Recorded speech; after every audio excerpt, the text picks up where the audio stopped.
իրանց որևէ այլևս PR քայլի։ Գրում են, գիտեք, հենց իրանց կողմնակիցները։ Չեն հավատում ոչ Գրում են մեկ այ մեզ թվում է սա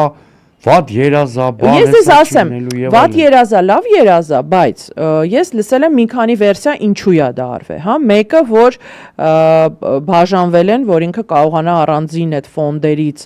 գումար բաժանել մարդկանց ընտրություններից առաջ եւ դա չդիտարկվի որպես ընտրակաշարք։ Թույլ փաստարկ է շատ։ Մեկ տարբերակ։ Երկրորդ տարբերակը որ լսել եմ, որ էլի հենքը ֆինանսական է իրականում, հա, որ ինքը դուրս է բերում երկրից ֆինանսները այն դեպքում, եթե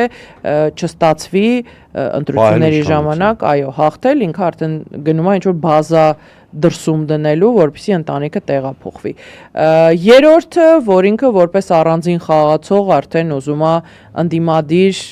այսպես ասած, բևեռ ձևավորի իր շուրջ, իր ամբիցիաների շուրջ։ Չորրորդ տարբերակը, որ ես լսել եմ, դա այն է, որ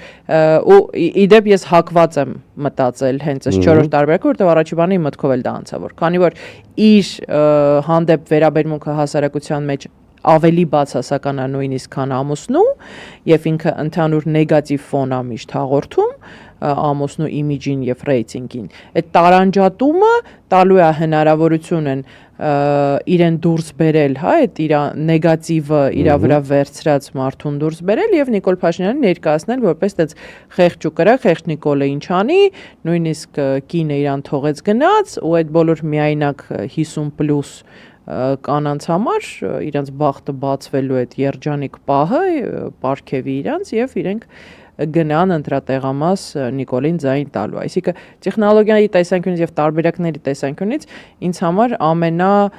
մոտը իրականությանը այս չորրորդն էր, ճիշտն ասած։ Բայց ես նաեւ չեմ բացառում տարբերակ, որ մենք կունենանք ինչ որ հրաշագեղ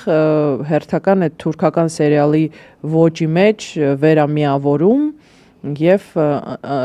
բան ինչպես ասում է ժանրի կանոնները պահանջում են որ դրամատուրգիան պահեն